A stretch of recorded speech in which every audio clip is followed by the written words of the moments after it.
Hi, welcome to Subhan GK world. ఈరోజు మనకు ప్రతి కాంపిటేటివ్ ఎగ్జామ్లో పేర్ల కన్ఫ్యూజన్ అనేది ఉంటుంది. ఆ పేర్లు కన్ఫ్యూజన్ లేకుండా మనకు ఒక పేరు మీద 5 దాకా ఉన్నాయి, ఇంకా ఎక్కువనే ఉండొచ్చు. ఇంకా మెయిన్ మనకు ఎక్కువ ఎగ్జామ్స్లో అడిగేది మాత్రం నేను చెప్తున్నాను అండి. ఓకే, సరే. సుబ్బారావు అనే పేర్ల గల ప్రముఖులు ఎవరెవరు ఉన్నారో ఒకసారి మనం చూసుకుందాం. Okay, Y Subbarao. First Y Subbarao. Y అంటే ఎల్లాప్రగడ సుబ్బారావు. ఎల్లాప్రగడ సుబ్బారావు. ఎల్లాప్రగడ సుబ్బారావు ఏం కనుక్కున్నాడైనా? టెట్రాసైక్లిన్, ప్లేగు వ్యాధికి మందు వచ్చేసి ఏంటి? టెట్రాసైక్లిన్ యాంటీబయాటిక్ కనుక్కున్నాడమ్మా. టెట్రాసైక్లిన్ ఇది ప్లేగు డిసీజ్ కు మందు కనుగొన్నాడు ఈయన. అందుకే ఇతను ఏమంటాము? అద్భుత ఔషధ సృష్టికి మంత్రగాడు, wizard of the wonder drugs అంటారు. అద్భుత ఔషధ సృష్టికి, అద్భుత ఔషధ సృష్టికి మంత్రగాడు అంటారమ్మా. Wizard of the wonder drugs అంటారు.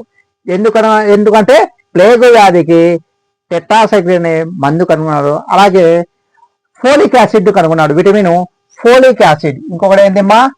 ఫోలిక్ యాసిడ్, ఫోలిక్ ఆమ్లం అనే ఒక విటమిన్ కనుగొన్నాడు. ఎవరు?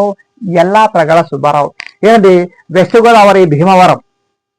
వెస్ట్ గోదావరి భీమవరం అమ్మా. ఓకే, కాబట్టి వై సుబ్బారావు గురించి ఒకసారి చేసుకుంటాం. మనకు సైన్స్ అండ్ టెక్నాలజీ పరంగా అడుగుతాడు, బయాలజీ పరంగా కూడా మనకు అడుగుతుంటాడు. కాబట్టి అడగడానికి ఆస్కారం ఉంది. అడిగాడు కూడా, చాలా సార్లు అడిగాడు. ఓకే, సో ఇది. ఇక సెకండ్, న్యాపతి సుబ్బారావు.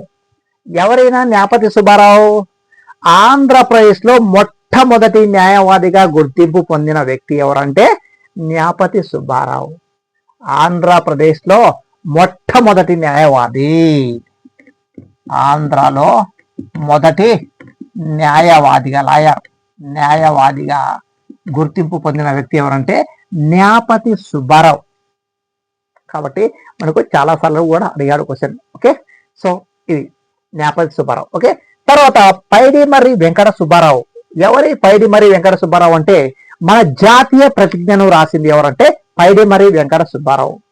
జాతీయ ప్రతిజ్ఞ, ప్లెడ్జ్, జాతీయ ప్రతిజ్ఞను రాసింది ఎవరంటే పైడిమర్రి వెంకట సుబ్బారావు. ఈయన మొదటిసారిగా 1962లో విశాఖపట్నంలో ఆలపించారు.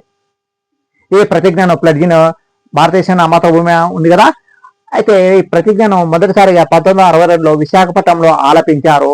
1965 నుండి ఇది అమల్లోకి వచ్చింది అమ్మా. ఫ్రమ్ 1965 ఇది అమల్లోకి వచ్చింది. ఓకే, సో పైడిమర్రి వెంకట సుబ్బారావు ప్రతిజ్ఞను కనుగొన్నాడు. ఇక ఇయర్స్ చూసుకోండమ్మా. 1962, 1965 అనేది ఇయర్స్ వెరీ వెరీ ఇంపార్టెంట్. మరి 1962లో చైనా ఇండియా యుద్ధం జరిగింది. చైనా ఇండియా యుద్ధం. ఓకే, 1965లో ఇండియా పాకిస్తాన్ యుద్ధం జరిగిందమ్మా. ఇండియా పాకిస్తాన్ యొక్క యుద్ధం అనేది జరిగింది. కాబట్టి ఈ 2 ఇయర్స్ అనేది ఇంపార్టెంట్ మనకు. ఓకే, సో మనకు లింక్ చూసుకోండి. ఇది ఒకటే ఉంటే సరిపోయా మనకు.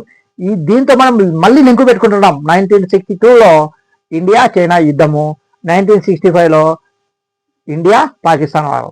ఆ 2 యుద్ధాలు జరిగాయి కాబట్టి మనకు మూడో ప్లాను దారుణంగా ఫెయిల్ అయింది. ఓకే, కాబట్టి మూడో ప్లాన్ తర్వాత మనము ఏది వార్షిక ప్రణాళిక అనేది ప్రవేశపెట్టుకున్నాం. ఓకే, సో ఇది నెక్స్ట్. తర్వాత కోకా సుబ్బారావు. ఎవరి కోకా సుబ్బారావు? ఆంధ్రప్రదేశ్ హైకోర్టు మొదటి ప్రధాన న్యాయమూర్తి. ఆంధ్రప్రదేశ్, సమైక్య ఆంధ్రప్రదేశ్ కు మొదటి హైకోర్టు ప్రధాన న్యాయమూర్తి ఎవరంటే కోకా సుబ్బారావు. అలాగే సుప్రీంకోర్టుకు 9వ CJI, chief justice of India ఎవరంటే కోకా సుబ్బారావు. ఓకే, కోకా సుబ్బారావు. ఆంధ్రప్రదేశ్ కు హైకోర్టు మొదటి ప్రధాన న్యాయమూర్తి ఎవరంటే కోకా సుబ్బారావు. అలాగే సుప్రీంకోర్టు 9వ చీఫ్ జస్టిస్ ఆఫ్ ఇండియా ప్రధాన న్యాయమూర్తి ఎవరంటే కోకా సుబ్బారావు, గుర్తుపెట్టుకోండి. అలాగే దువ్వూరి సుబ్బారావు. దువ్వూరి సుబ్బారావు మనకు ఎకనమీ పరంగా RBI governor. Okay, RBI governor Duvvuri Subbarao.